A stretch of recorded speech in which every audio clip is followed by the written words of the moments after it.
ఉద్యోగాలు సాధించేందుకు చూపిన శ్రమ, అంకితభావం సర్వీసులోనూ చూపాలని కేంద్ర పౌర విమానయాన శాఖ మంత్రి కింజరాపు రామ్మోహన్ నాయుడు పిలుపునిచ్చారు.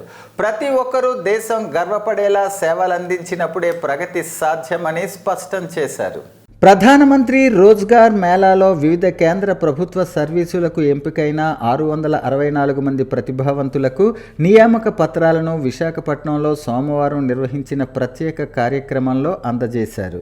విశాఖ ఎంపీ ఎం శ్రీభరత్, ఉత్తర నియోజకవర్గ MLA Vishnukumar Raju, CISF DIG ఎం అపరాజిత తదితరులు హాజరైన ఈ కార్యక్రమంలో కేంద్ర మంత్రి మాట్లాడారు.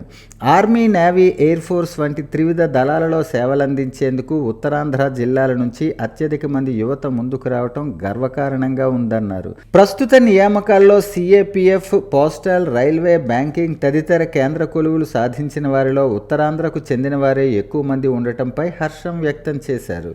వచ్చిన ప్రతి అవకాశాన్ని యువత సద్వినియోగం చేసుకోవాలని కోరారు. తద్వారా సామాజిక, ఆర్థిక ప్రగతికి తోడ్పడవచ్చని అభిప్రాయం వ్యక్తం చేశారు. అంతకుముందు ఆయనకు సాయుధ దళాలతో గౌరవ స్వాగతం పలికారు.